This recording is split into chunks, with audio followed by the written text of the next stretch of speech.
Welcome, everybody. We're going to go ahead and get started. Thanks for coming out.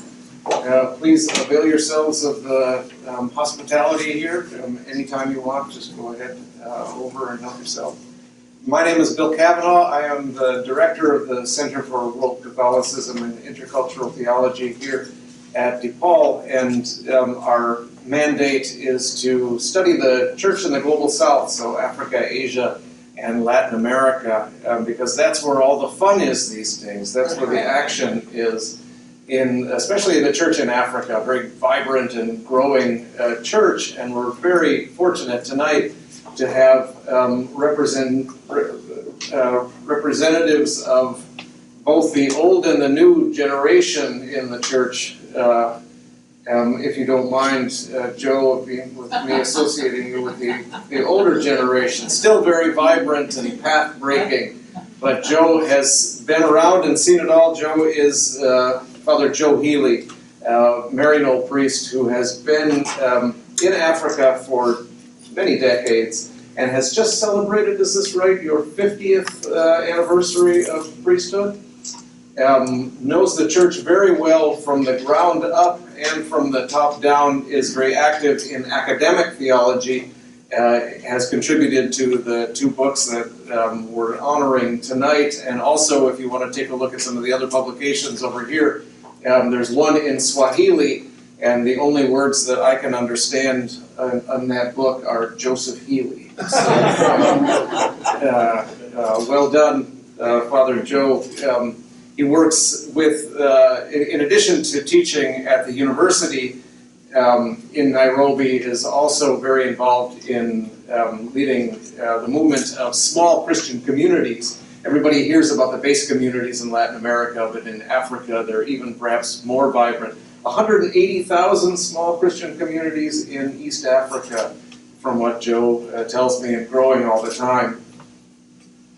We would also like to welcome Maudlyne Ihejirika, a veteran reporter and editor with the Chicago Sun-Times. So she's just coming north from her office in downtown Chicago. She's well known in the journalistic community here.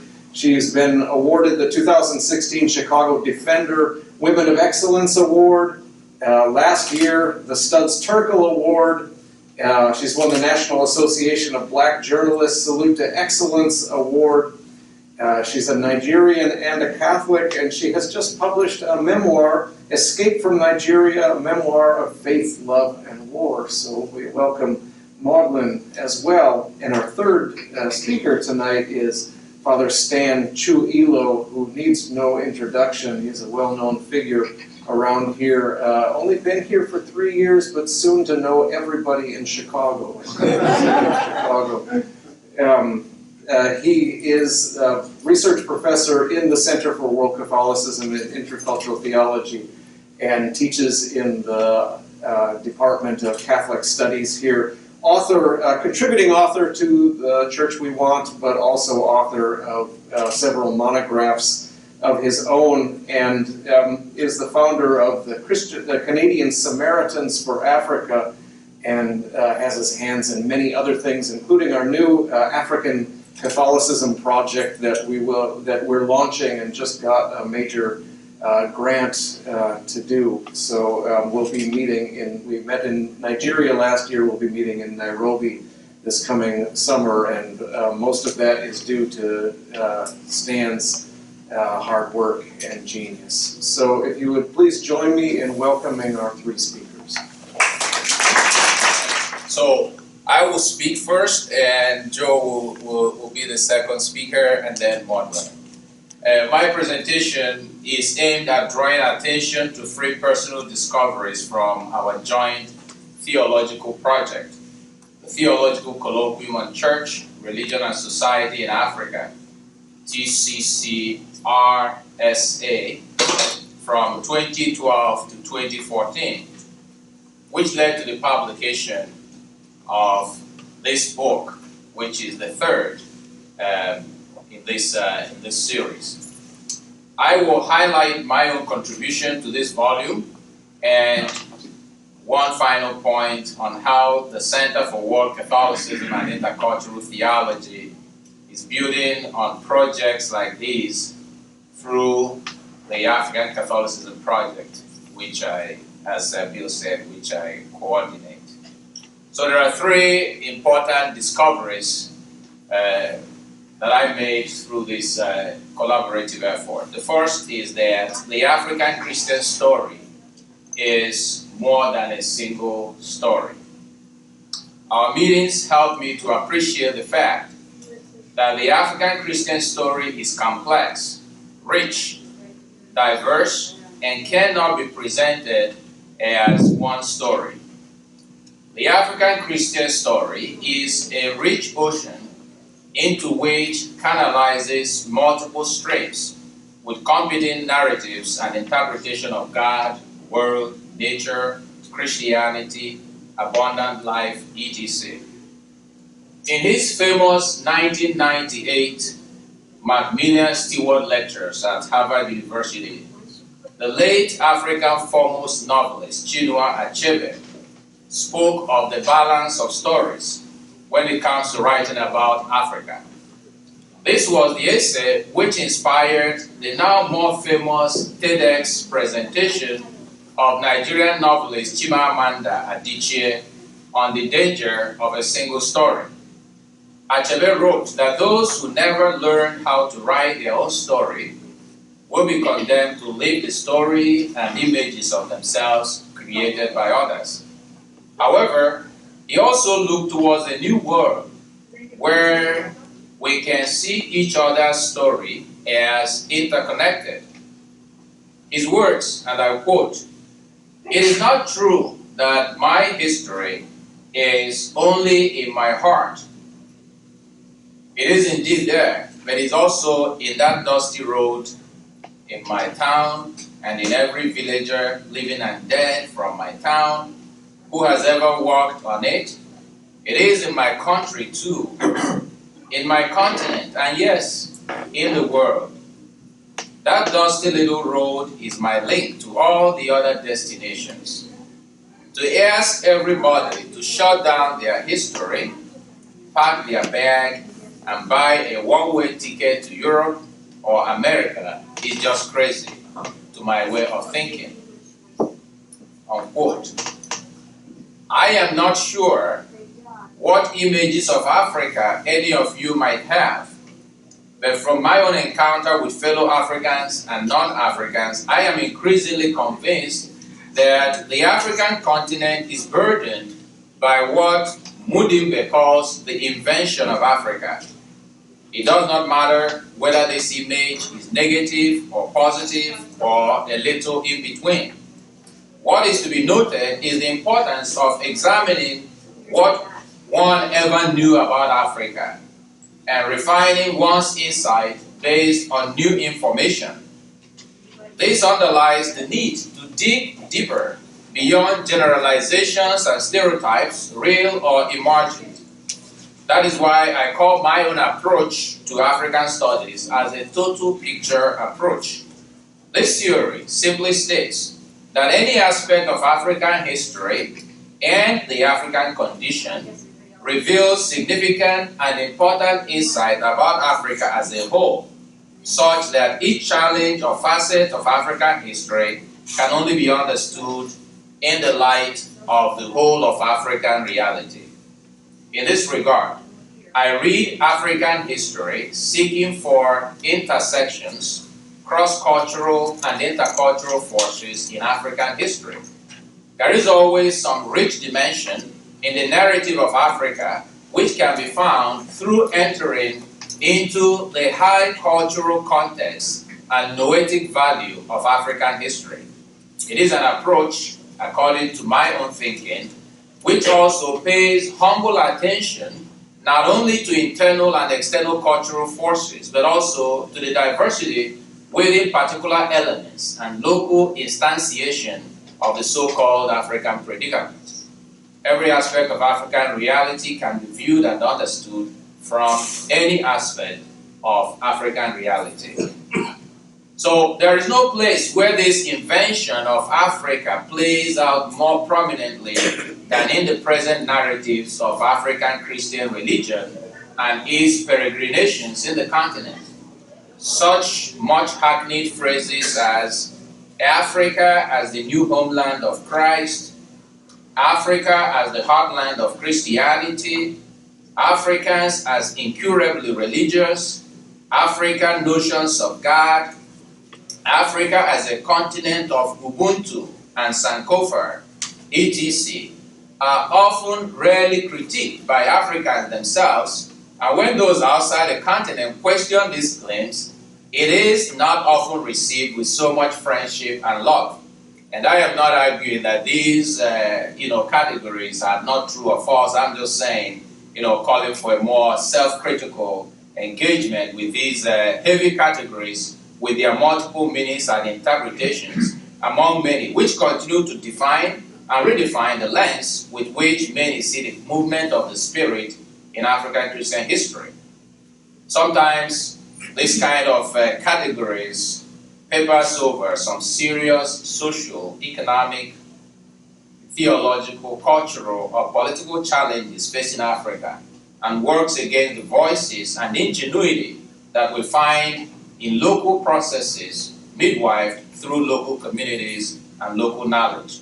It might happen in many instances that Africans themselves are not sufficiently self-critical as to what traditions have stayed, what cultural traces remain, and the new roads which present historical challenges and complexities open in engaging, interpreting, judging, and evaluating African Christianity. This is so true in the writing of African Christian history, into which I think the group project we did belong. The Christian history I knew before beginning serious personal search for the roots of my African Christian faith is the history of what Christian missionaries did in Igbo land, and the heroism and courage of people like Bishop Shanahan, Father Fox, Bishop Healey, not a relative of yours, Joe, So if histories are so important in conveying the meaning of the past, and if histories are important in conveying the meaning of the past, and if memory, as Walter Benjamin argues, is not only the instrument for exploring the past, but also a medium for the past, how can I tell the story of my people when I have a limited access to this memory? This, for me, is a fundamental challenge facing any modern theologian in Africa. This is especially challenging for those of us who were born after the decolonization process in Africa, and within the Catholic Church, those of us who were raised in the spirit of Vatican II by our own African teachers and pastors. This is because the northern epistemological privilege given to mainstream education in the Christian academy in Africa consciously promoted a historical account of Christianity which presented Christianity to us as Western Christianity.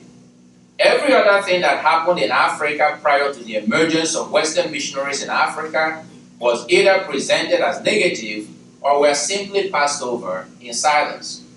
Our ancestors, like my grandparents and great-grandparents, who had some traces of this memory of African spiritual past, were either dead by the time I was born in the post-colonial Africa, or were simply swept away by the cultural currents which were already redefining the canons of history, the map of the universe, and the limits and boundaries of what should be considered useful knowledge or negative history.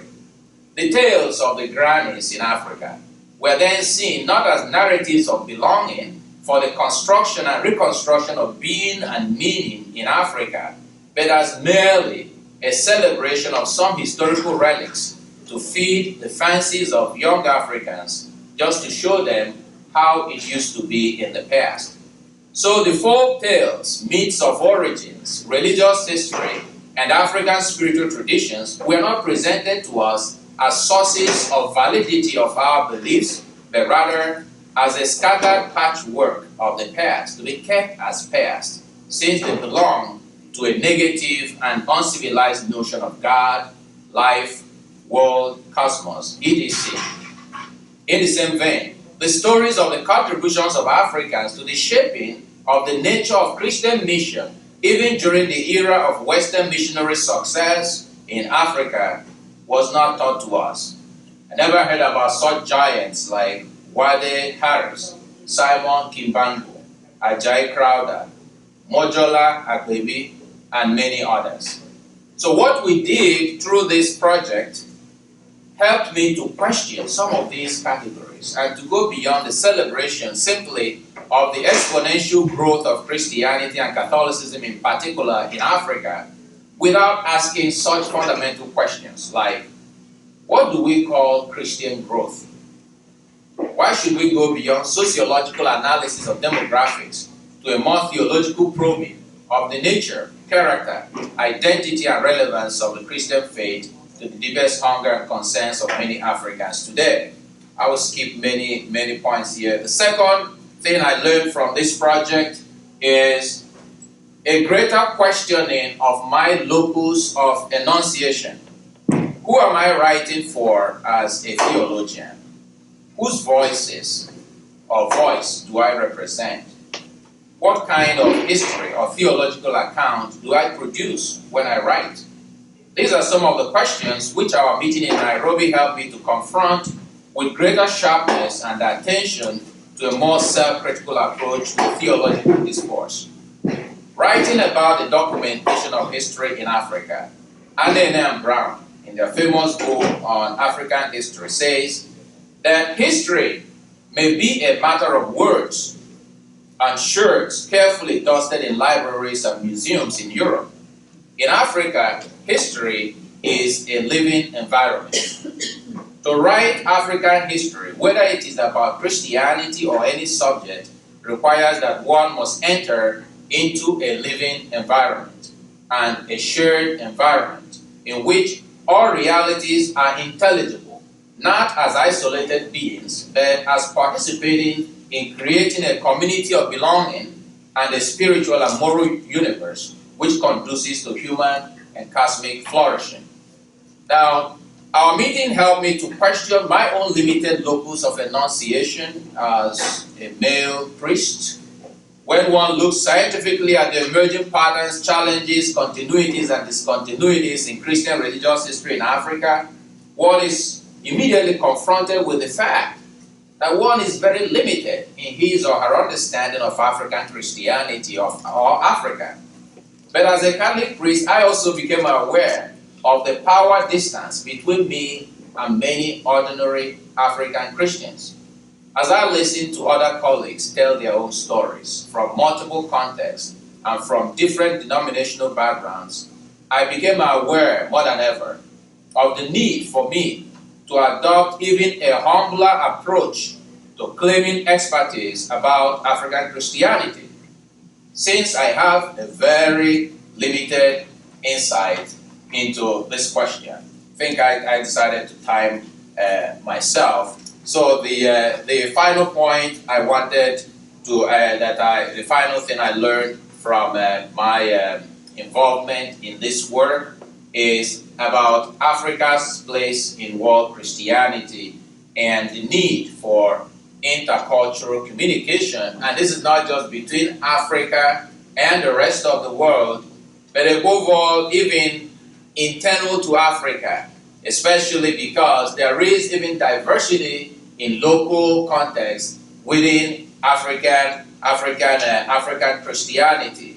And I just wanted to make this quote that I think that the Christianity of the future, the Christianity that will survive, will be a Christianity that must be increasingly intercultural in nature. The Christianity of the future will be a faith which will work together with other faiths and indeed entire humanity in the search for human and cosmic flourishing.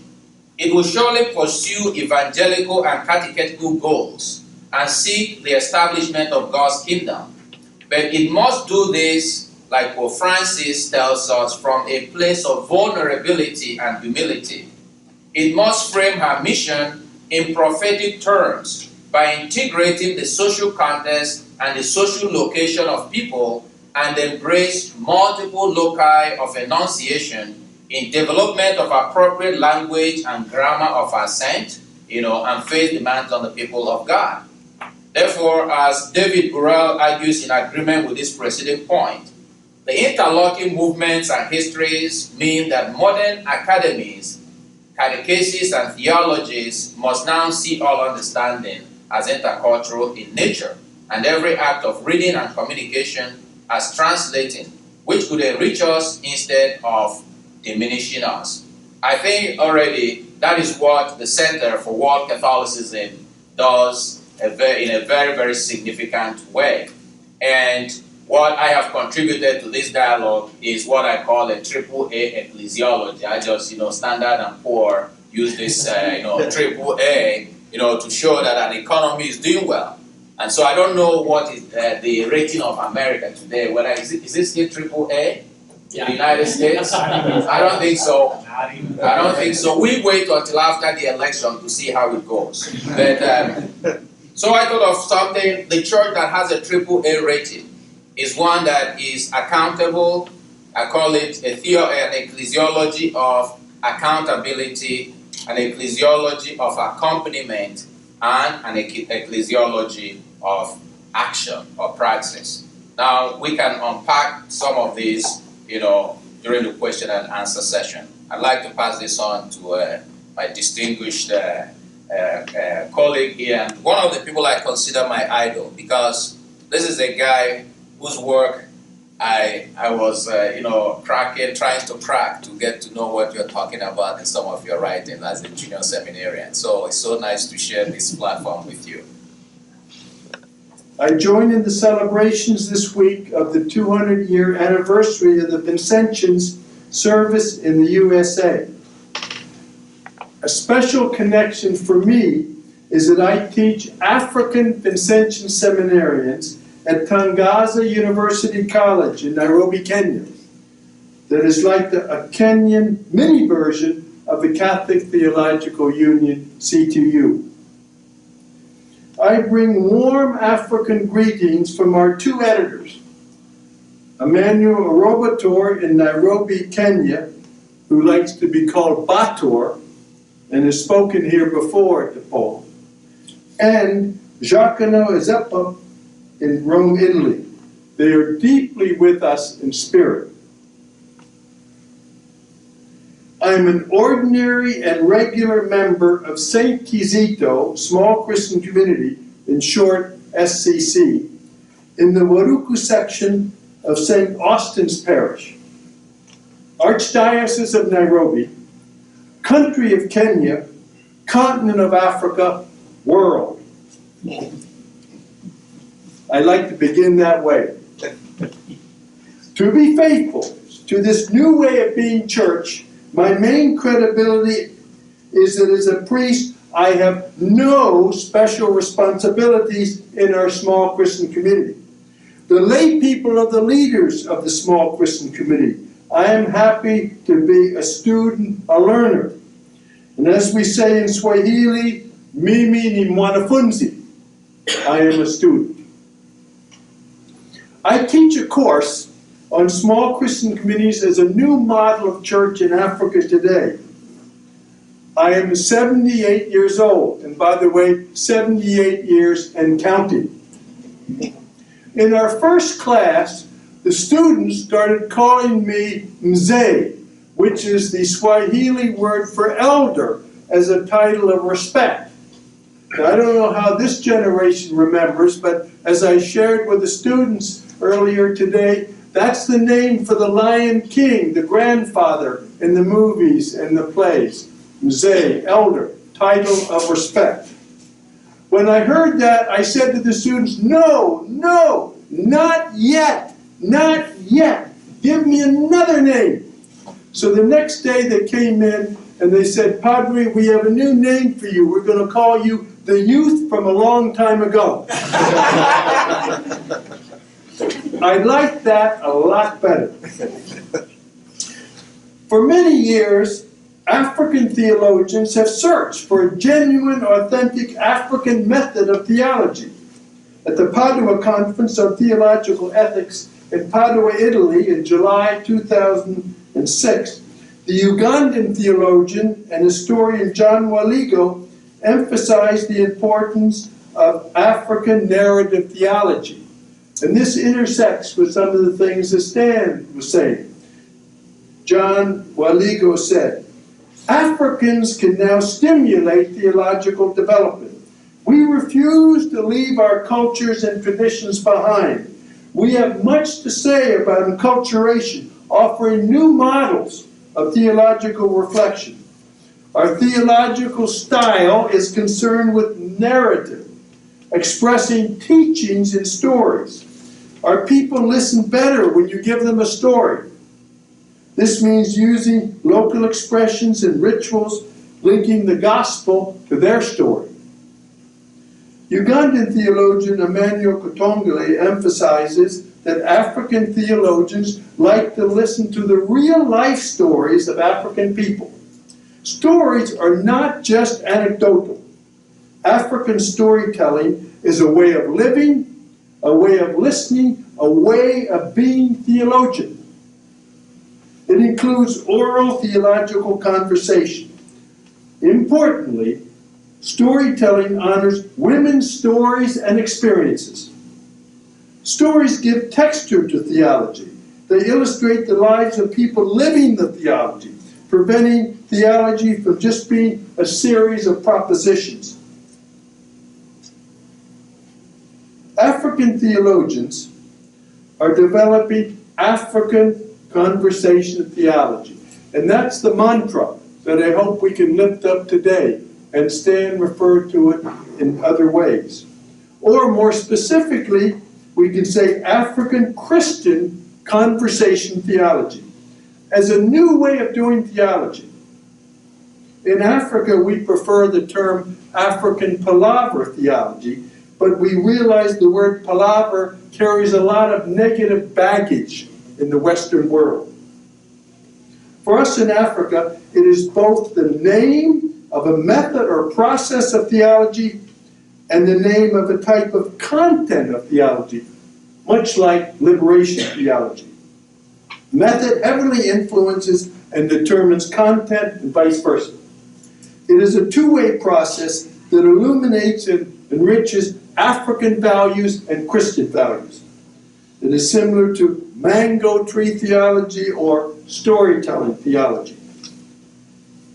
Bater describes this distinctive method or process very clearly in the preface of our new book. This is African theology as conversation, active dialogue, intensive listening, and learning from each other, described as listening and conversation. What a beautiful expression. I think Pope Francis would like it. And consensus. This is a new way of doing African Christian theology that is participatory, collaborative, democratic, cross-disciplinary, and multi-generational. Bater expands this conversation theological methodology by saying, strong dynamic currents are shaping the flow of theological discourse in Africa. A unique characteristic of this discourse is the widening circle of conversation partners. African theologians are no longer content to talking to like-minded theologians. They now engage bishops, civil society groups, and government representatives as conversation partners in a rational dialogue and critical analysis within society and within the Catholic Church. This conversational methodology breaks new ground in theological scholarship in Africa and represents a new way of doing theology in which collaboration and conversation win over confrontation and adversarial positions. The process is a mutual listening and learning, a vital ingredient for constructing what veteran African theologian Oluchukwu Uzuku designates as the listening church. Uzuku, who likes to be called Elo, published his important Orbis book, A Listening Church, Autonomy and Communion in African Churches, in 1996. To use a play on words, perhaps Pope Francis listened to him when the Pope emphasizes that the Catholic bishops and other leaders today must be a listening church first and a teaching church second. The starting point of this kind of African Christian theology is both context and experience. Many of the essays in this book draw on grassroots experiences and practical, on-the-ground research. In the spirit of Pope Francis, African theologians try to listen to the cries of the poor, the marginated, and those on the peripheries of society. This method draws on the ideas and writings of some of our great theological heroes and heroines, Benazet Bujo, Jean-Marc Ella, Emmanuel Katongole, Teresa Okore, and Ella. The last three having essays in this book. And a key point, local contextual theologies can be constructed in Africa with the local communities as theologians. Not theologians sitting alone in their ivory towers, but reaching out and listening and dialoguing with people on the grassroots level. Following what Stan said earlier, Bater developed this distinctive method or process in convening 3 international theological colloquia on church, religion, and society in Africa. In short, TCCRSA, from which the essays of this book are taken. This 3-year theological project in the currents of the 50th anniversary of Vatican II took place in Nairobi in 2013, 2014, 2015. These conversation-style theological research seminars used palaver sessions, baraza sessions, and informal interactive roundtables on African theology to provoke conversation, discussion, and dialogue. Over the 3 years, there were 60 participants from different diverse backgrounds. The 20 writers in this volume are 10 priests, 5 laywomen, 3 religious sisters, and 2 bishops. Significant is the contribution of the 8 women. I'd like to illustrate this method by using my own essay, which I call Beyond Vatican II, Imagining the Catholic Church of Nairobi I. Bater first invited writers to draft papers on specific themes, and I invited many African pastoral workers, including members of small Christian communities on the grassroots, as well as theologians such as Laurenti Magessa, into the conversation on my paper, and I incorporated their ideas and insights. Then the papers were circulated to the colloquium participants to read and reflect on ahead of time. Some gave feedback to the presenters. For example, one priest from South Africa gave me a very helpful and detailed written commentary on my paper with many practical suggestions. And for those of you who write theology, you know what happens next. Further updating, revising, and editing follow. At the colloquium itself, I presented a summary of my paper in a plenary session. Here's the opening paragraph under the heading, Be Bold and Creative, taken from number 33 of Pope Francis's The Joy of the Gospel. I quote from page 189. The editor of this volume, Bator, Jim Keene, the inquiring editor of Orbis Books, and I discussed a book that could evolve out of TCC RSA. In brainstorming about a possible title and cover, we tried to think outside the conventional box. We drew a line through the words Vatican III Rome, another line through Vatican III Rome on the cover, and wrote Nairobi I. We could have easily written Kinshasa I or Lagos I. Going further afield, we could have written Manila I or Sao Paulo I.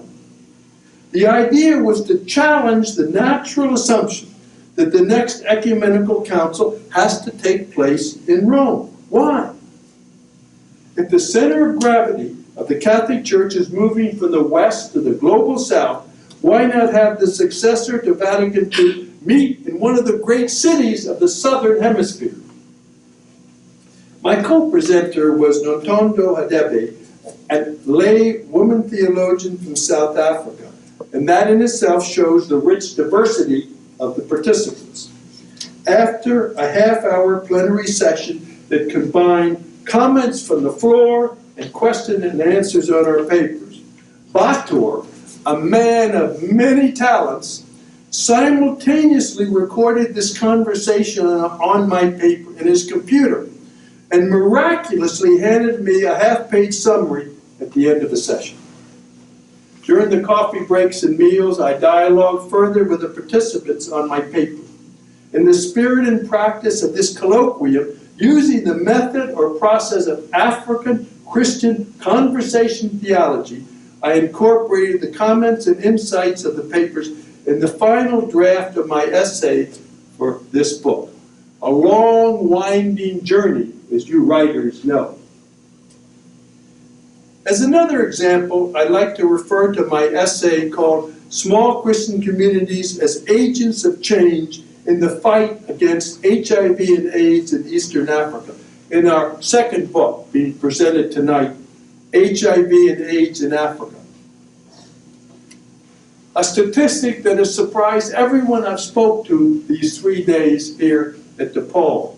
Today, there are 180,000, yes, 180,000 small Christian communities in Eastern Africa, in the 9 countries that we call the Amasea Regional Bishops' Conference grouping. And these communities have some kind of planned action, service, and pastoral and social mission outreach to people with HIV and AIDS. Small Christian community members are important agents of change and transformation in the fight against HIV and AIDS. Our recent research clearly documents that the active involvement of SCC members in reaching out to people with HIV and AIDS are responders, healthcare workers, caregivers, and counselors, and they make a difference. They're also called volunteer community healthcare workers and home-based care providers.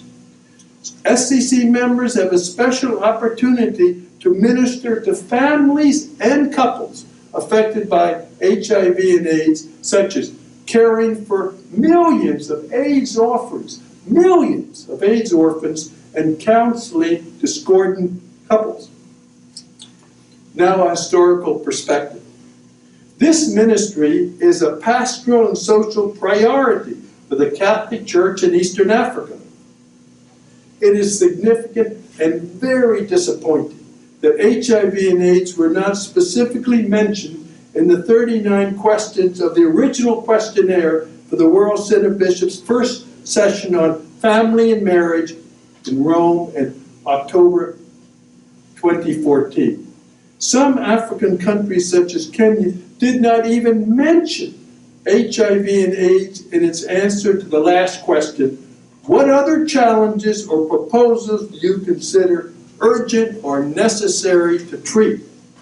The coordinator of the compilation of answers in Kenya said this was an oversight due to the pressure of limited time. But I say, sorry, this is not acceptable. HIV and AIDS were not mentioned in the final report of the 2014 Synod, another indication of the Western influence on the Synod discussions and documentation. Cameroonian theologian Jacquino Esapa, who is the editor of this book, said, and I quote, HIV was totally absent. The Synod was totally dominated by issues from the First World. It is unfortunate that African bishops forgot about this also. Some good news.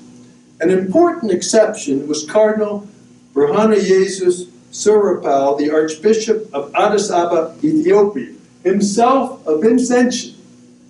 His intervention was on the pastoral challenges of the family and external pressures on the family at the October 2014 session.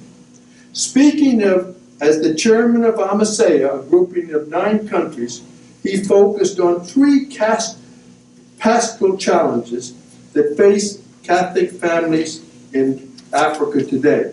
First, poverty. Second, migration. And third, the HIV virus and AIDS disease that create division in the family and frequently divorce.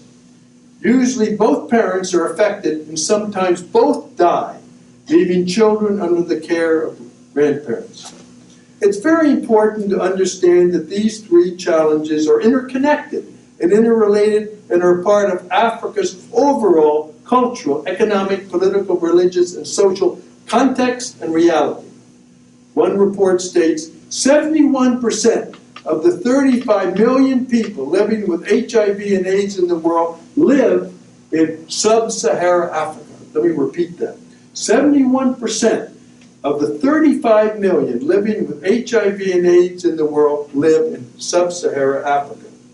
The call by UNAIDS to close the gap around access to HIV services will not be met unless the delivery of antiretroviral treatment is radically reshaped into community-led approaches that adapt to the realities of those living with AIDS.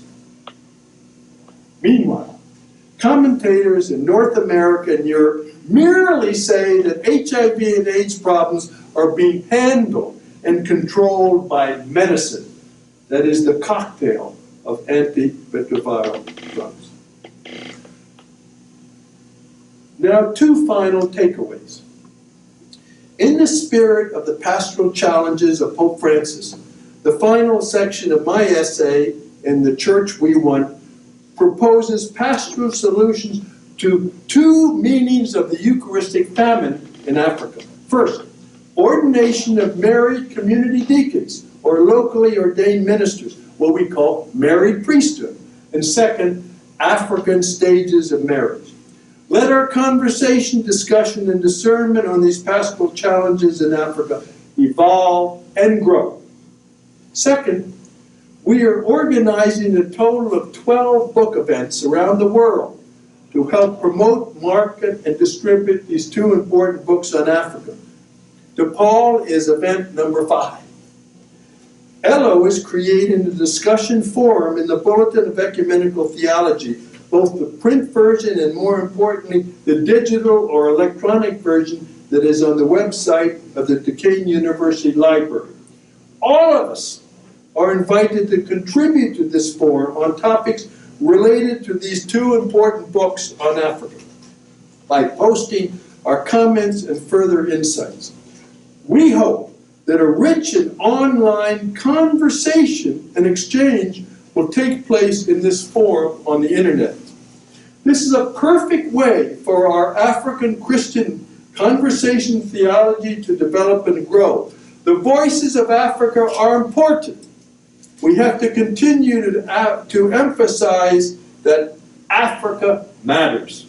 We can share the gifts of Africa with the global church and world society. In the spirit of the collaborative, collegial, and synodal style of our African conversation theology, let us follow the well-known African proverb that is also very popular in Western countries.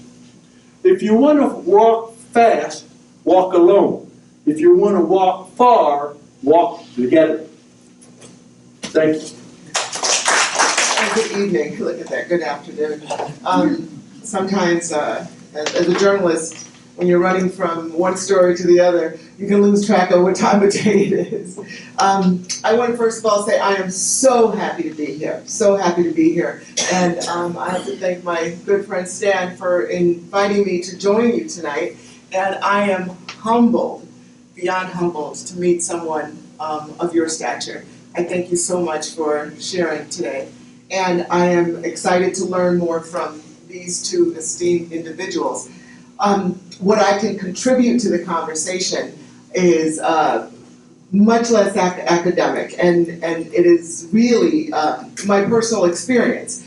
I can tell you that I completely plugged into what Stan was saying about how, for so many of us, the understanding that we have of African theology and religion and history begins after the missionaries. In terms of African Christianity, I should say, begins after the missionaries, and that we are encouraged not to talk or delve too deeply into pre-missionary Africa. Me in particular, Nigeria is where I'm from, and so it's that, as he said, it's that negative connotation that until the West came and saved us and brought Christianity to us, everything before that was negative. Everything before that was primitive, uncivilized, etc. And these are unfortunate connotations, and really it is part and parcel of the greater stereotypes and skewed perspectives that we receive regarding Africa or Black and brown people as a whole. And so, I was listening and I was thinking to myself, well, yeah, in college when I studied Africa's history, when it came to religion, it began with the arrival of Christianity, from the missionaries. And most definitely, it was portrayed as anything before that was negative and uncivilized. So I never really thought about that. It wasn't until, post-college and beginning my journalism career that I began to recognize the global shades of racism and that played into what I was taught. We can go back to something as colloquial as the miseducation of the Negro, and thinking about what I believe occurs in education. And so it's very interesting that it wasn't until later that I realized, wait a minute, there's so much more. There's so much more to be taught about my country and the continent that was withheld. It was not part of the curriculum. It wasn't even thought about to be included in the curriculum. So I find it fascinating, this discussion of African theology, and I have some questions. When we talk about theology and we talk about African theology, the difference between African theology and Western theology or Asian theology, and so some of these hues that were discussed are very interesting, and they speak to, I'm understanding how we serve religion, how we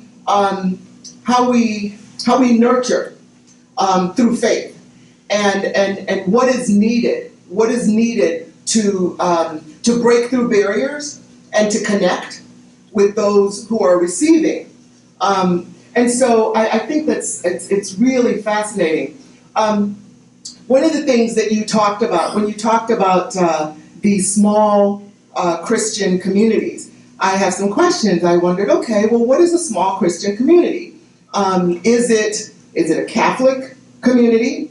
Is it what religion are these communities? Are they centered around a church, etc.? But one of the things that I heard from both were that really at its heart, it's about how do you reach another? How do you reach another? How do you serve? How do you serve? And it's some of these things that I, as a layperson, have been digesting and debating with other lay people since this new Pope came in. He has turned the church on its head from my lay perspective, and really focused in on how do we serve, how do we connect, how do we help, and do the definitions, do the accepted. I'm not sure how I'm putting it, but it's really, the first rule is to love. That's what he's come in and said. And let's proceed from there. And so therefore, let's embrace all. Let's embrace the other. And I find that, very refreshing. And that's the theme I pick up from both. It's all about how do you reach these sectors of Africa, that are wrestling with such incredible issues. We talk about poverty, we talk about those marginalized. It doesn't even begin to reach, the poverty here doesn't even begin to touch that. So when the Catholic Church here in the West, in America, struggles to reach those who are marginalized, those who are living in poverty, we can only look at the Chicago Archdiocese and the diminishing of parishes throughout urban communities. There's the Catholic population has gone down. It continues to go down. And in urban communities, Catholic schools are closing. Catholic parishes are closing. So if there is difficulty, if there is a challenge reaching marginalized communities in America, in the West, imagine how much greater the challenge in Africa. And so these are some of the things that theologians are tackling and I find it fascinating. I just want to speak a little bit about my own personal experience because it's all I can offer. And I came here as a refugee of the Nigerian Biafran War. And my family arrived here on June 9th, 1969, with the clothes on our backs. And so, when we look back there, it's the underpinnings, the very foundation of the religious wars, that the civil wars and, that far too often come back to religion and come back to faith. So I come from the perspective of, barely escaping with my life. My mother and 6 siblings arrived here in Chicago, through miracles of God.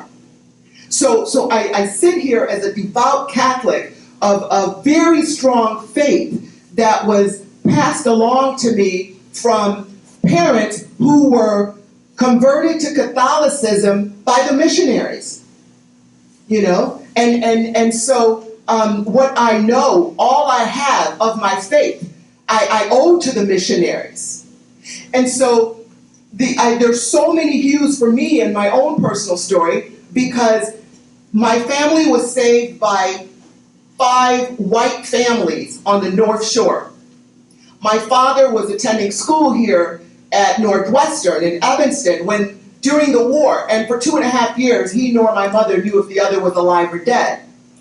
And so we went through the war, everything you ever hear of war, and many of you of Joe's age will remember the images, I have been reintroduced to the images of the women and children dying no more than skin and bones with distended bellies in the writing of my mother's memoir, Escape from Nigeria.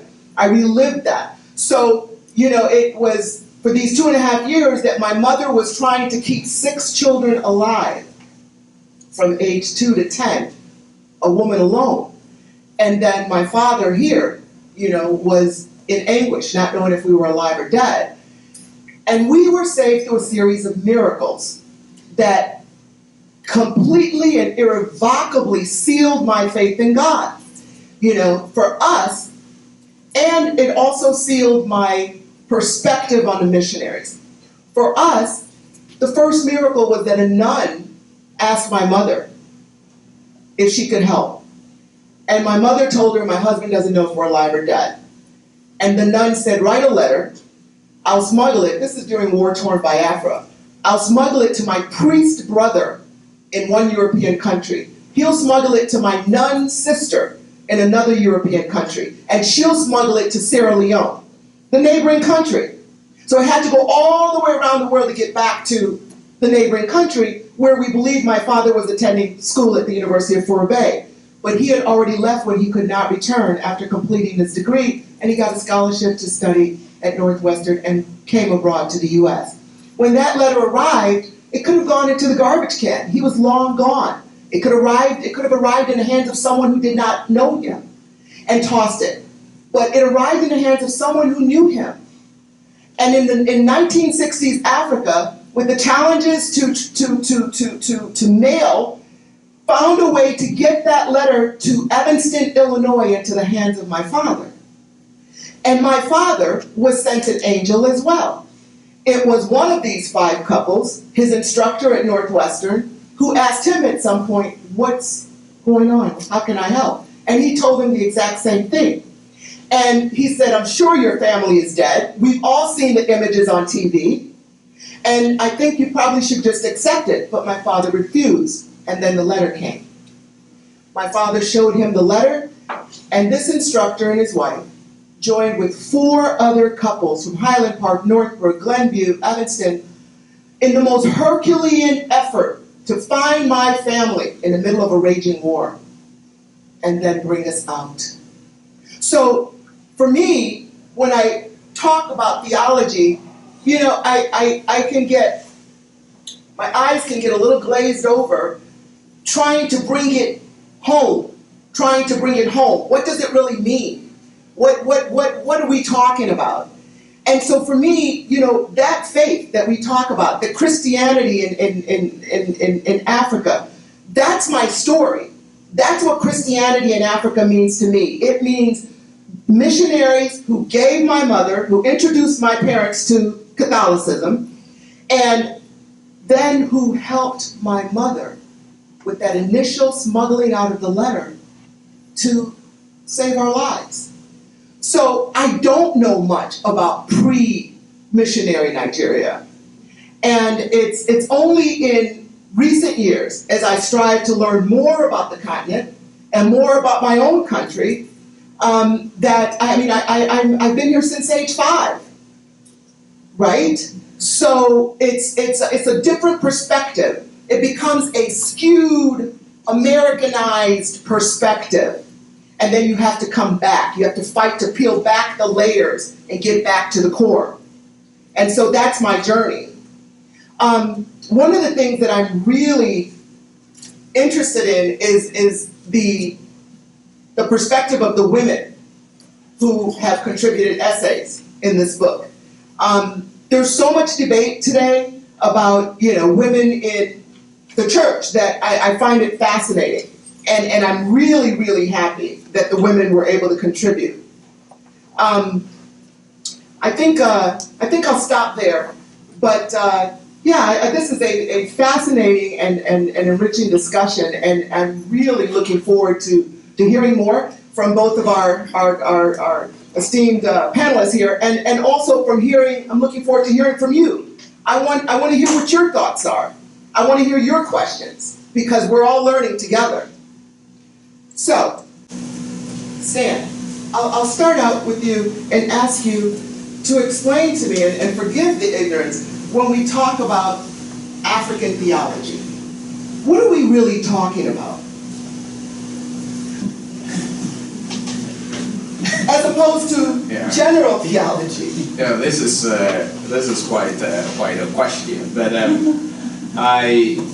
I think, thank you for that question. I think this is also a highly debated topic. What is African theology? And the question begins actually with whether you should render this question as African theology or African theologies. So here you have people like, the last African scholar that came here, Laurenti Magesa says, I would prefer that it's rendered in the singular, because he believes that there are some common element in all forms of conversation about God from the Christian perspective in Africa. And Joe, here, I think maybe you will speak to yourself, but from reading your work, that the question is not so much as what is theology as the process of actually having conversation. You see, for some then, theology is communication.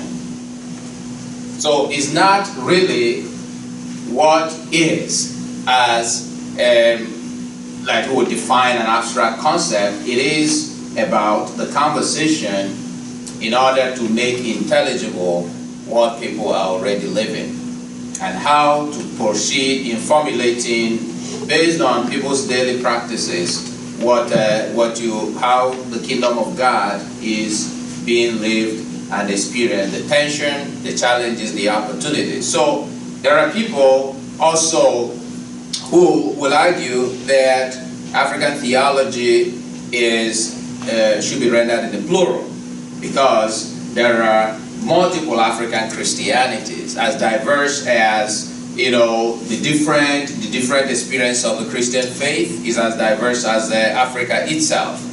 So, on my own part, I would say that I am not also concerned about definition, because the definition by itself restricts meaning. So when you define something, you take ownership of it. And so to define and say this is how theology should look like is actually, from my own perspective, an attempt at deconstructing a certain version of a classical notion of theology that tends to restrict or kind of pigeonhole what one ought to do and what is to be considered theological and what is not to be considered theological.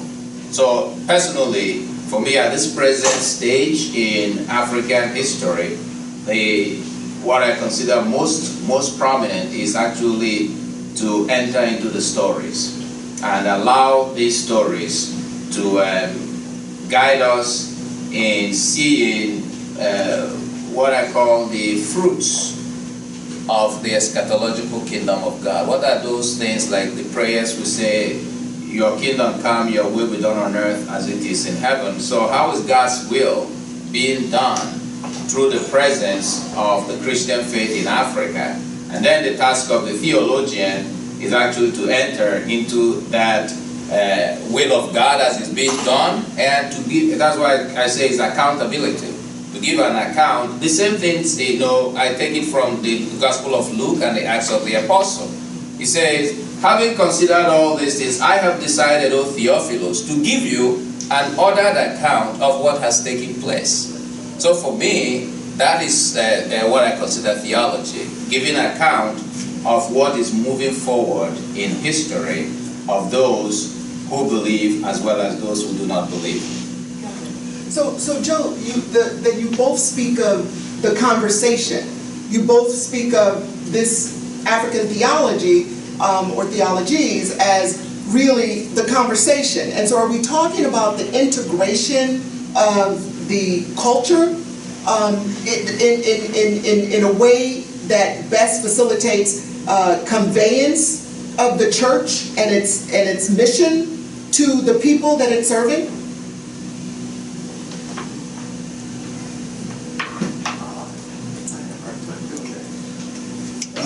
I'd like to answer Maudlyne's question in a very African roundabout way. The first thing I'd like to say is Maudlyne's powerful story that you just shared with us in a real meaningful way is theology. You're a theologian. Now, let me reread 2 sentences from my text. We listen to the real-life stories of the African people, like Maudlyne's escape from Biafra. Stories are not just anecdotal. Storytelling in Africa is a way of living, a way of listening. It includes oral theological conversation. Importantly, storytelling honors women's stories, Maudlyne stories, and experiences. So I think we are living theology right now in your stories. And I think, with all respect to the men that I meet around the world, I think women are better storytellers. And they go deeper into the real meaning. Now, as I've traveled in America in the last couple months, I keep coming back to this mantra. And again, with all respect to Stan and this idea of reading my works and all like that, he's got a little wrong. He's my teacher. That's the whole thing. I am a student. Our sister from Congo Brazzaville is my teacher. Our two Maryknoll sisters from Tanzania, they're my teachers. I'm a student, and I will continue to be a student. But as I said to the students this afternoon, they said, well, where do you study? I said, I'm a student of life. Okay. Now, storytelling is a way of life. One of my favorite quotes is from Peter Sarpong, and he says, this is the bishop from Ghana, he says, for us Africans, religion is not like the clothes that we put on in the morning and take off at night. Religion is like the skin that we carry around with us all the time. So again and again, these last 2 months, I've suggested to people, look at it as both and, not either or. And the great value that I've learned from the African people is inclusivity. Everyone is welcome. Whereas in the West, I feel uncomfortable with the exclusivity, the separation style. We have an African proverb, there's always room for one more at the supper table. Would you identify with that? So it's a way of life. And we departmentalize religion, we departmentalize theology in the West, but I think the African charism, culture, religion, life is one, is holistic. Got it, got it. Stan, you talk about the importance of understanding the entire history. I think the words you used were that you can't understand any aspect of African history unless you understand it against the total history.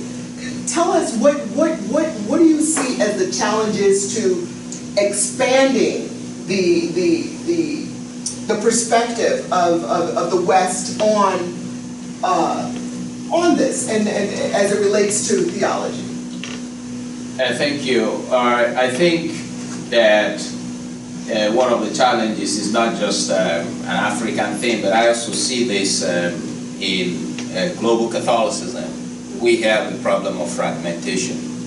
You know, not just fragmentation of meaning as a result of postmodernity, but also the fragmentation of faith. You know, some time ago, I've forgotten, one of the writers talks about one-dimensional man, the title of a book. So really, the African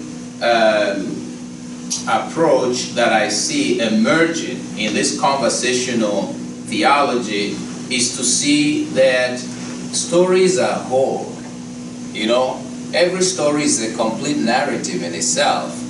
But at the same time, every story also is like a woman that is carrying a baby, you know, on her back. So how do you separate the woman carrying her daughter on her back? This is just translating an Igbo proverb. Is it possible? So every story is carrying other stories. And really, world Catholicism or world Christianity, I think, is being challenged to see how these multiple stories come together in the consummation of God's kingdom, the will of God. That these things are not, as one might think, to think that people's stories do not matter. It might not make sense.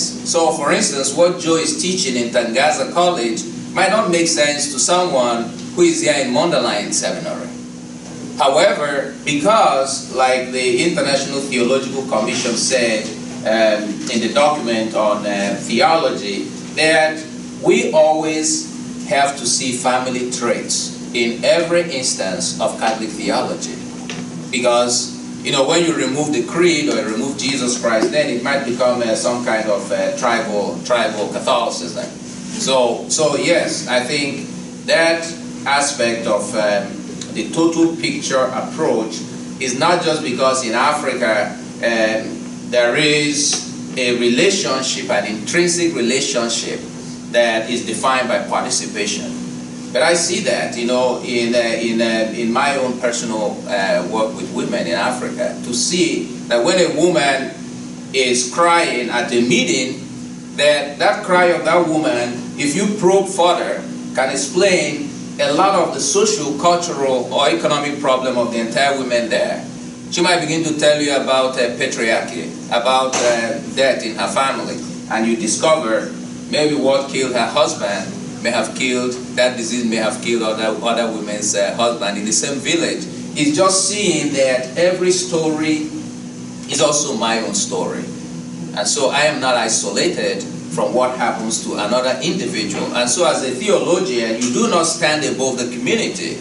Rather, you are actually, your theology is informed, that's what I call the locus of enunciation. And sometimes, we understand theologians as these armchair speculators who then, demonstrate the intelligibility of abstract terms. And sometimes, we did that, in scholasticism, but evidently I think there is a shift towards giving credence to these local narratives as where, Joe calls it the fifth gospel.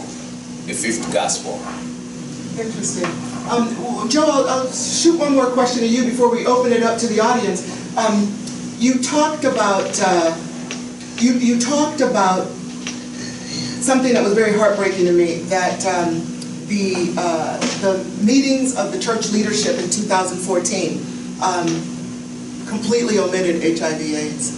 And the figures you gave are staggering. I mean, I knew they were bad, and I've watched them rise over the years, but I haven't plugged in years. And to know that we are at 35 million living with HIV and AIDS in the world, and that 71% are in sub-Saharan Africa. How does that happen? So then when you said that this was completely ignored by church leadership, and then more heartbreaking, even Africa's church leadership neglected to mention this to place this on their priority list. So for me, the question really becomes, what are we looking at? Speak a little bit more on the fragmentation or the distance between the church, the church in Rome, and the church hierarchy, and the boots on the ground, the people on the ground. Maudlyne, I'm happy to answer your question, and with your permission, afterwards I'd like to tell a story. Okay. Because we're theoretically discussing stories, I'd like to act out a story. Now, I'm a student and I'm a listener, and I'm happy for different views from yourselves during the question and answer period. I've been working with Rome through the African bishops for 40 years. I went there in the 70s first. And we all know that those Roman meetings traditionally are, as someone says, they're a cook pot. They already decided what the answers are going to be in the final document, and then they just go through the stages. We also know that the famous saying, those who control the content control the process. And also those who control the process control the content. Well, it's all controlled from Rome. Now, my reading, and I haven't shared this publicly, so I'm happy your comment. I think the official Catholic Church is embarrassed to wash their dirty linens in public. And so we don't really get the truth when we go to those international meetings. I'll give you an example. I've asked hundreds of lay people, priests, sisters, as I've traveled around America, how many young people are in cohabitation. In other words, living together before they go to the priest, to the church, to have their marriage sacramentalized. I hear 95% across the country. What is your statistics? I'm not sure, but I hear 95%. And when the American bishops went to Rome, they didn't tell the full truth. They said less than half are living together before they get married in church. It's not true, but they probably took a statistic from some survey and then made that the guideline. So we don't get the truth. I think the African bishops find it very difficult to talk about AIDS, about HIV. Some of the African bishops have HIV and AIDS. Some have died of HIV and AIDS. Many priests have. And it's embarrassing to talk about this. And we know, dramatically different from America, the African pattern is heterosexual. But there is significant to growing homosexual activity with HIV and AIDS. But they don't want to mention that. So we don't get the full picture at those international meetings because they're sugarcoating their reports. And I think the Pope sees that and he wants to get deeper, using the word discernment, into the real issues. That's my sense.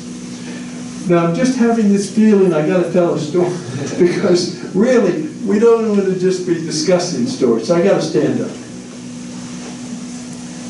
So, one day, a very hungry hyena was out in the Serengeti plain, and he was looking for food. So what happened was he went along, and finally he saw in the distance two paths, and the paths diverged. And he looked at the right path, and he was panting and saliva coming out of his mouth. He was so hungry, and he saw a goat caught in the thicket at the end of that path. And then he looked, and he saw another path. Ooh, he saw a sheep also caught in the thicket. And he started saliva coming out of his mouth, passionate, I'm going to eat, I'm going to eat, I'm going to eat. So he got to the diverged path, and he said, my right leg will go on the right path, and my left leg will go on the left path. And he went further and further as the paths diverged, and finally, he split in two. And the proverb says, two roads overcame the hyena. And we have the famous Matthew passage. You cannot serve God and money at the same time. Two roads overcame the hyena. Love it. Yeah, I just wanted to add something to what Joe said about the last synod, because the African response to the instrumental laboris, the working document, I happen to be among those who drafted the second document in Abidjan in August, and I agree with you to an extent, Joe, that when we're looking at the document, that was submitted by the African bishops, the question was, as you know, the instrumental laboris, you are asked specific questions. So I could see the tension because you're not allowed to go outside those questions that have already been said. That's your response to the question is like you having an exam and then deciding, to answer something that you're not being asked. But I think that's, is a big challenge, both the synodal arrangement, because also the committees that are set up, in Rome, we have to work based on these questions. However, I did think, if my memory serves me right, that they mentioned, in the African document, they mentioned HIV/AIDS, not as a subtopic, but as one of the problems in the section about healing, But I mean, it wasn't fully discussed like an African but they mentioned that as one of the diseases that afflict families, and so that final document. And in fairness, I think what happened is that document was not well circulated. The document of the second bishops was not, because we finished the document. The second approved this document at the meeting in Abidjan in late September, and the meeting last year started so less than 1 month. So it was not well circulated, and not many people knew about the African response to the instrumentum laboris. And so I just wanted to make that intervention. Yeah, I'd like just to add, this is a story from the ground. I worked very closely with the Bishop of Murang'a Diocese in Kenya, who was one of the 2 official delegates to the Synod. And I saw the SECOM document, and it was excellent. He told me that he saw it for the first time on his desk in Rome the day before the Synod began. And he said, all this wonderful work, and we really can't even read it before the Synod. So there's a breakdown in process. That's correct. Sounds like it. Okay, it's your turn. We want to hear from you. We want your questions.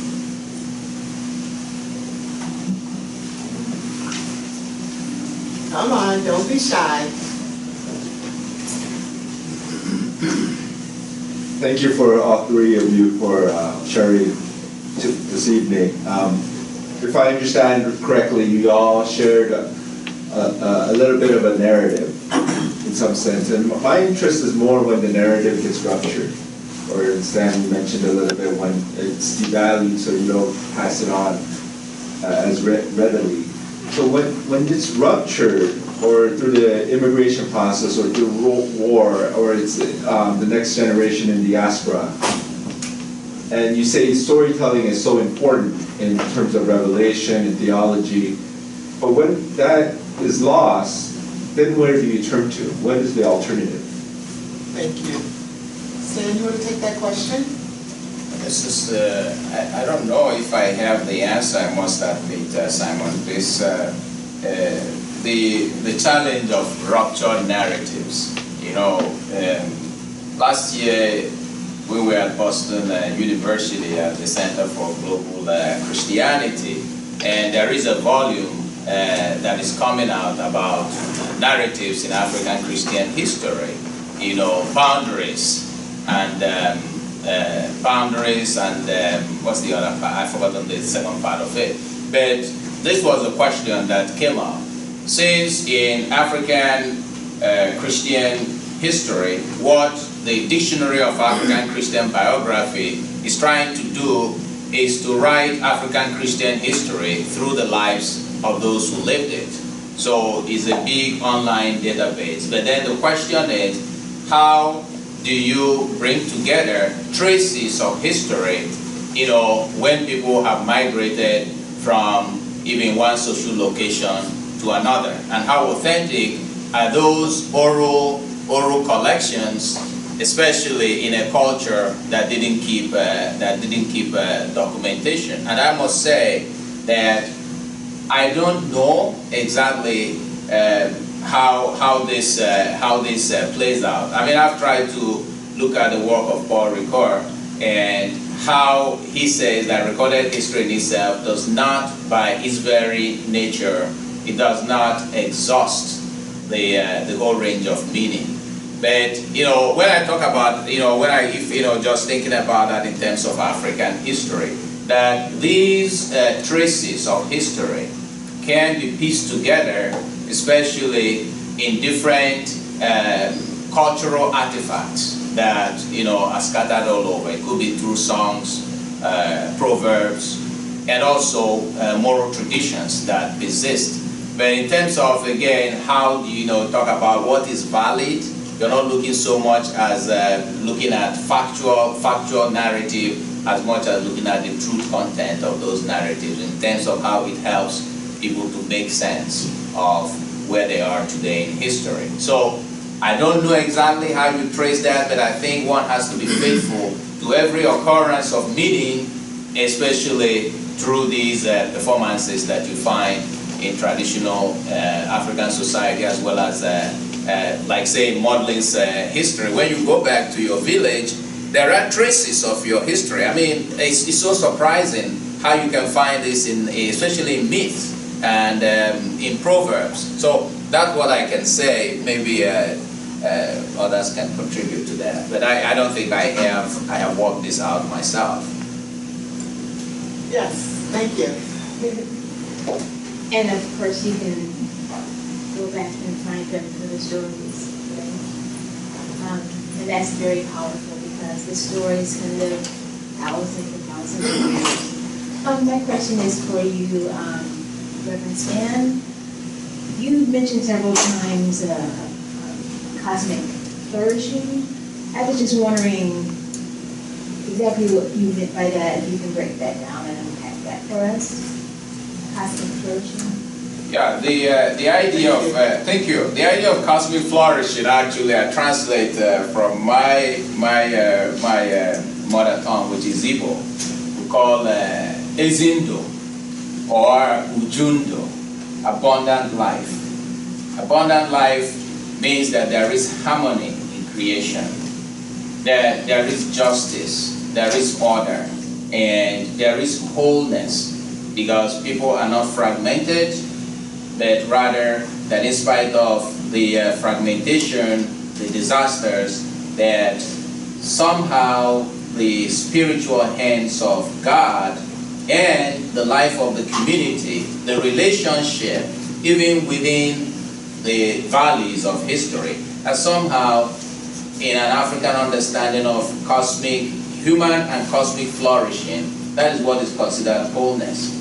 So it is actually something that is rich in modern day conversation about eco-spirituality, that there is a connection between everything, what many people in African philosophy calls the vital principle. There is an intrinsic relationship, Ubuntu, between all things. And that when there is war, when there is division, when people are dying from HIV/AIDS, I heard a pastor preach that even the earth is crying because many people are being buried. You know, this pastor in South Africa, he says, I bury 3 people every week in my parish.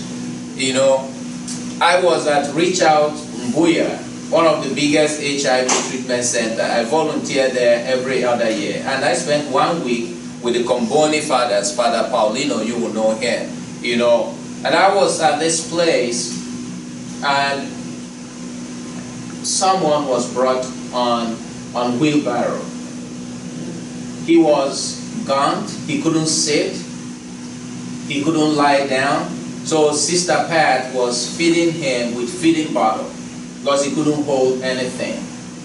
But, you know, Sister Pat said, because I was really moved, he said, we will give life.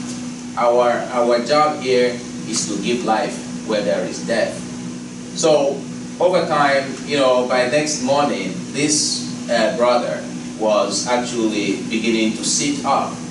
But the point I'm saying is that this pastor in South Africa told me, by burying 3 people every week, I think the earth itself is weeping. You see, so that's what we mean by cosmic flourishing, is when there is really fullness. You know, many Africans use that John 10:10. Jesus says, I came that they will have life and have it in abundance. That is what it means that people are realizing the reason why they are created. Earth is flourishing, ecological disasters that we have, environmental pollution, that these things, you know, are somehow not as a result of, it's not part of the dream of God. So, yeah, cosmic flourishing then stands for this flourishing, the realization of creation for what it was meant to be, a world where every reality adds together in bringing together that richness of life. What I've seen someone, you know, somewhere, you know, call it triple bottom line: people, prosperity, and planet. So I've started to use that actually to explain abundant life. When the planet and people, everyone prospers, and people who suffer find comfort, and the earth, and all creation give glory to God. Thank you, Stan. Questions? Yes, sir. I don't know whether mine is a question or a comment. Thank you. Take comments as well. Let's see how it goes. Thank you, Stan. Thank you, Joe. And thank you, Maudlyne. You're enjoying the presentations. When you were speaking, Stan, you said that in Africa, especially Igbo, credit is given to the missionaries who can, and that's from where we trace our stories of faith. But I think Africans and Igbos have fertile ground on which the missionaries tapped in and planted what they came with. That's the story, the narrative of Jesus. Because there was a time we were having a side discussion in my school. Sorry, I have to put it so. And I asked a question to the group. It's just a side group. That apart from the story of Jesus, there's nothing about the faith that came from outside my fatherland, from Igbo land. It's only the story of Jesus. Talk of Trinity may be the coinage of it, but already you have good sense of God, you have good sense of spirituality, you have good sense of morality. But the narrative about Jesus colored what we have already. And so, when the missionaries came and told this story, we found a very fertile place to close it. And that became what changed, what made maybe our people to embrace Christianity and Catholicism the way they did. So, I also think that credit should be given to the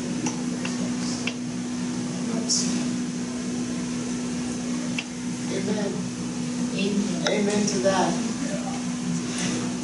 Joe, would you like to speak to that a little bit? Well, if I could comment, Yes. please. And again, I refer back to Maudlyne's questions about small Christian communities. Well, what are they? They are the people. They are the church. And we have big signs in East Africa. We are the church. It's not the priests and the sisters and the brothers, but the new model of church. The lay people are fully members of the church and fully responsible. Unfortunately, we have a long history in Africa of patriarchal style, hierarchical style, and clerical style. And I think we have to turn that upside down.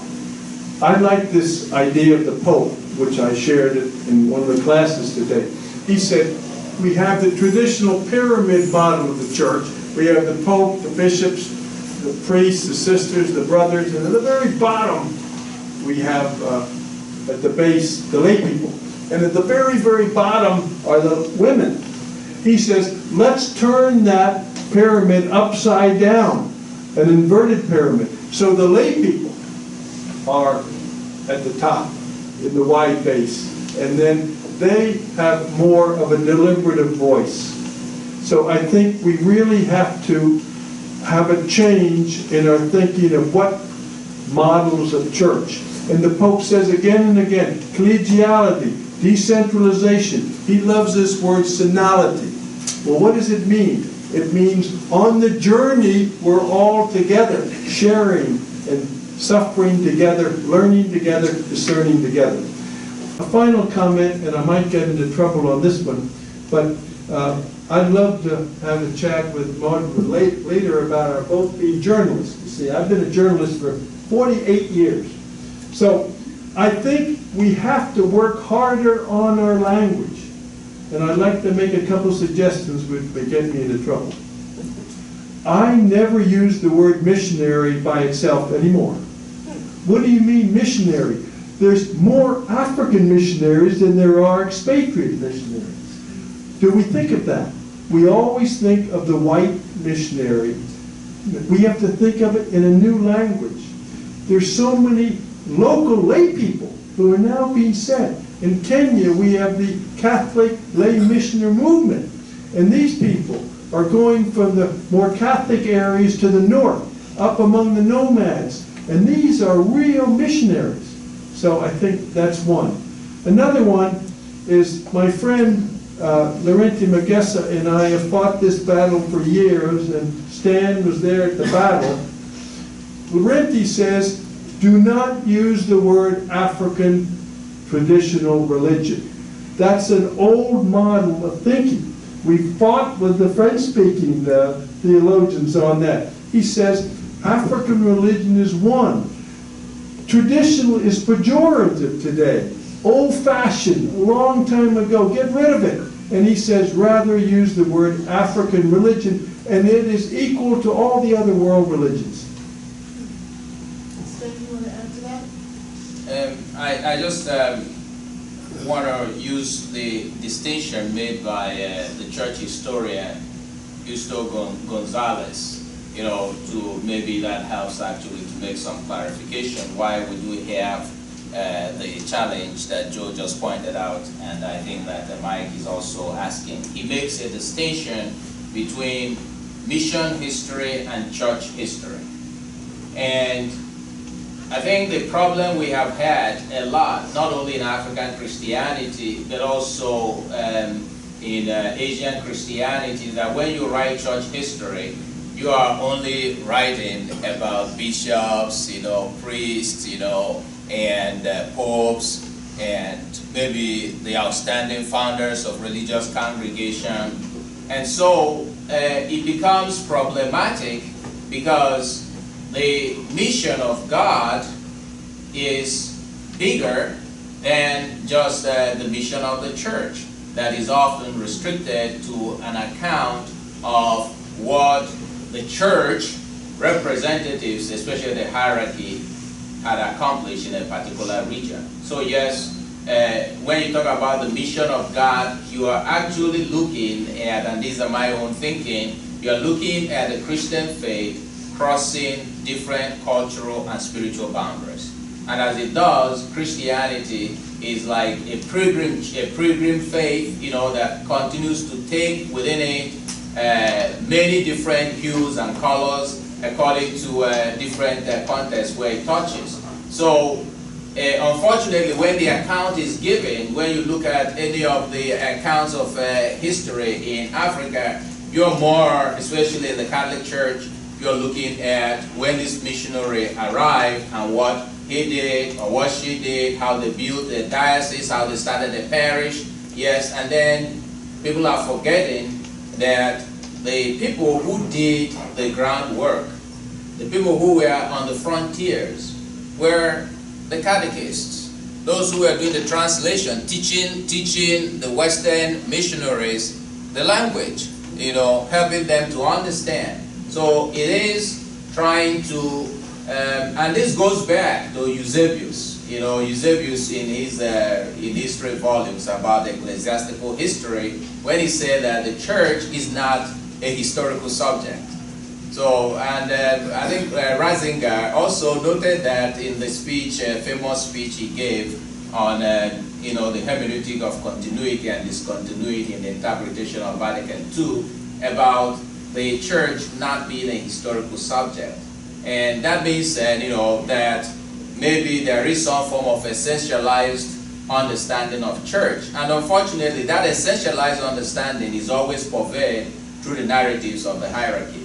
So what we're seeing, especially among our group, is an attempt to begin to give voice to what is going on in the grassroots as a way of recovering as much as possible. Not so much recovering as a way of giving, like Emmanuel Katongola would say, is the portraiture. So we are now painters, but the paint, what we are drawing is trying to give an account of what people are doing and saying, and seeing how this actually fits into the design of God, and how it also brings about the realization of the reign of God in our cultural history. So hopefully, I think this is a process. This is just beginning, and it's kind of a Copernican revolution, because this is difficult. A lot of times, and this is one thing I wanted to point out, even though we had pastors and bishops joining our conversation, it is still very difficult. African theological conversation is not influencing a lot of pastoral decisions in our churches, and I don't know the solution to this. In our churches? In Africa, it is, yes, it is often not influencing a lot of things. And I know, at least in Nigeria, that African theology is not among the major courses you take in order to get your bachelor's degree in theology to become a priest in Nigeria. It's not. It's only studied only in the first 2 years. Then the rest, you don't take an examination on African theology in order to qualify to be a priest. It's not included.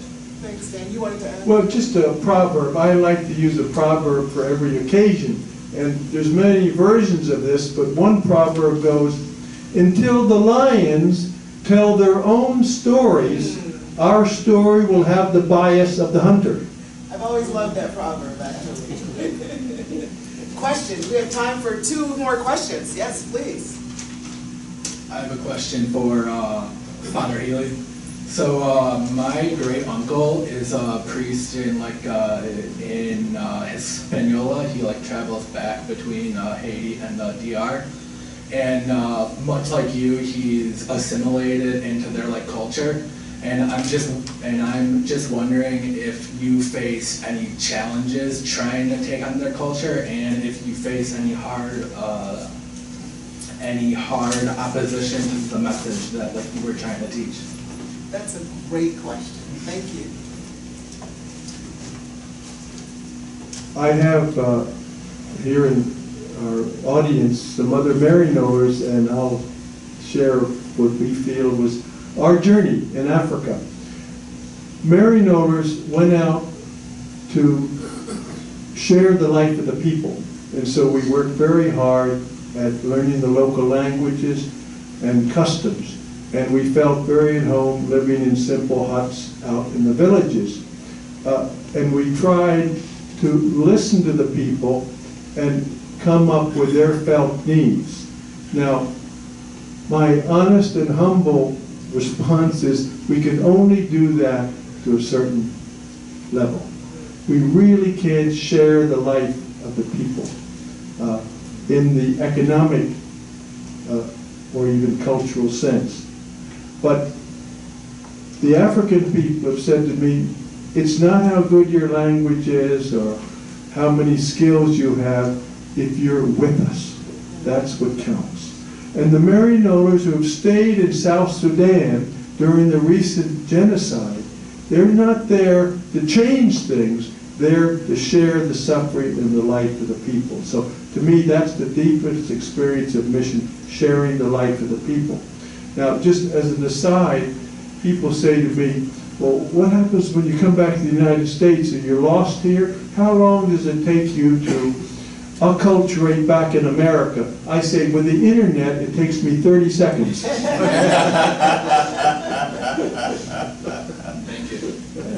You know, that reminds me of a passage in my mother's memoir where she talks about how, you know, as the war raged and Nigeria began to clamp down and close the borders, you know, 2 million Igbos died of starvation and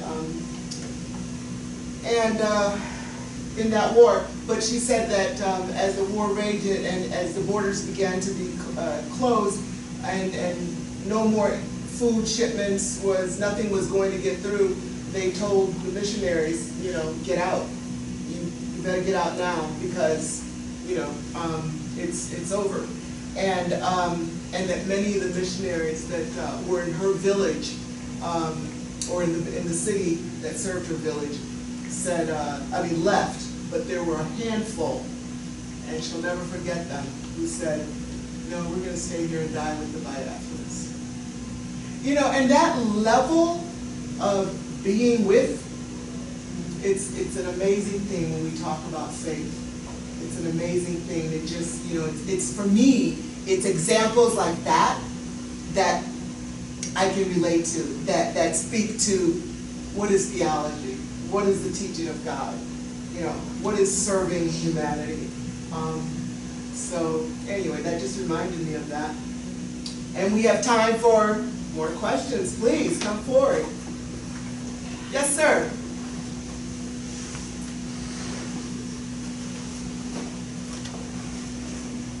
Good evening, I'm Manny from Philippines. Good evening. I'm wondering whether, let's say, in the last 40 years or so, or 50 years, when African theology or theologies began to take root, with many elements, as you have said, starting from below, experiences of people, the context of poverty and culture, and so forth. Have you, in your assessment, have there been any shifts in doing theology in Africa in the last 40 years? I'm saying this in terms of cross-continental experience. For instance, Latin America, in one way or another, through the conferences that were held with the Salem, have identified certain changes or shifts in the development of liberation theology.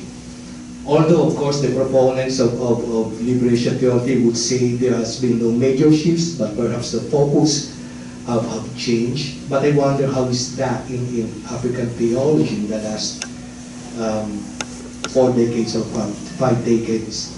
I've been hearing about people's experiences of cultures, but I'm curious about accents. I'm curious about emphasis that's going on right now, which perhaps was missing or lacking, or not paid attention before. Have you noticed any development along that line? Why don't we have both of our panelists speak to that? I think my own account will be that what I consider three shifts that I think have taken place. First, in the 1950s, it was about independence. You know, African liberation, which was exemplified in the famous saying of the first president of Ghana, Kwame Nkrumah. He says, "Seek ye first the political kingdom, and every other thing will be added unto you." So theology was also caught in this unexamined, you know, innocent romantic ideals about that just winning political independence will also bring about this emergence of the new Africa. So on the other side of it, the theologians and felt that indigenization was going to bring about a renewal of African Christianity, and indeed there was a strong ferment for a truly contextualized African theology. Really, one of the greatest proponents was actually a convert from Islam, who founded the Society for African Culture, that held series, two major conferences, one in Rome and the other one in Paris, shortly before the Second Vatican Council. And so when, I understand that when Pope then, before he became Pope Paul VI, when he visited Africa, even as a cardinal, he was asking questions about this Society for African Culture.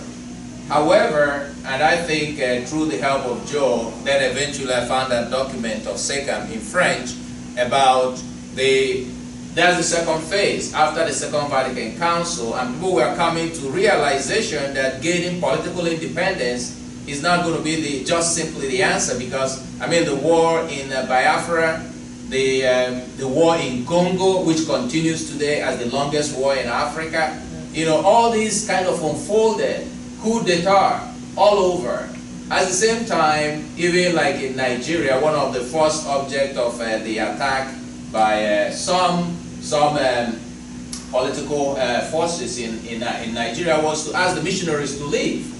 There was an embargo on missionaries, you know, saying missionaries go home, you know. So the second phase was thinking that there is some kind of conspiracy theory. You know, we need to have, and this was also consistent, it's not just an African movement, the black is beautiful, the black consciousness movement. That was the phase. So the first phase will be a phase of these romantic ideals for African liberation at all levels, political, economic, cultural, theological. Then the second phase was the beginning of what you might call a post-missionary African Christianity, because theology was also accompanying, coming actually after the experience of Christianity. I think it's not as if to say the theological movement was defining the shape and direction of Christianity. It was rather that the African bishops set the agenda, and then African theologians tried to talk about it. So that would be the second phase, which was driven by some great African bishops who composed that famous document, Co-Responsibility in the Church, Africa's Contribution to the Synod on that gave birth to Evangelii Nunciandi. In that document, they called for contextual theology in Africa. They also called the bishops of Central African Republic, called for married clergy in Africa. People like Cardinal Malula of Zaire, now Democratic Republic of Congo, actually began to empower the laity. You know, the emergence of stronger Christian communities. However, I think in the 1980s, the African Synod was actually brought an end to this second phase of, instead of, I mean, this is my own judgment, Joe, you might take a different position, but the first African Synod was actually an attempt to clamp down this movement. I mean, the Pope presented, there was the lineamenta for the Synod was not really discussed in Africa. I mean, we had, you know, the agenda was set in Rome. People like the late Cameroonian theologian was Engelbert Mpen, and Uzupu as well. We're all raising question, why is it that we're having the Synod in Rome? So I think the third phase is where we are now. You know, since the turn of the third millennium, people are beginning to say, yes, we've had two synods in Africa, but theology is not fully affecting the shape of African Christianity. So this is where we are, an attempt to, you know, expand the conversation. And I think this conversational theology, narrative theology, and, you know, theology that gives voice to a grassroots movement is where I think African theology is, and what I'll call the third phase of this movement. Thank you, Stan. Joe, you want to wrap us up? Well, I think the final words are our conversation continues, so it's an ongoing process. Again, I'm very concerned about language, and I'm always shifting my language. for better or for worse. I do not use the word conservative and liberal anymore. I think they're such explosive words that they ruin the conversation. I prefer traditional and progressive. Now, as I see it, the starting point is the key. A lot of traditional theologians in Africa, especially connected to our seminaries, their starting point is still deductive. They quote all these Vatican documents all the time. And I feel that's a limited approach. I flow with the progressive school, which is inductive, starting with experience. And of course, the key word is contextual theology, as Stan has mentioned. But let me give a specific example. I'm going to put a plug in for the World Catholicism Week in April. Please come and listen to Teresa Okore. She's a sister from Nigeria, one of our best Bible scholars. And she is using inductive theology through creating circles of African women, especially in Nigeria and Ghana. These are grassroots women without a lot of education, but with a lot of smarts. And she's getting them to use processes like see, judge, and act, the pastoral circle, to look at their reality and then do theologizing. So I think that's where the new theology can hopefully go. Thank you so much. On behalf of Joe and Stan and myself, we thank you so much for coming. We thank you for listening, and we'll still be here if you have further questions. Good night.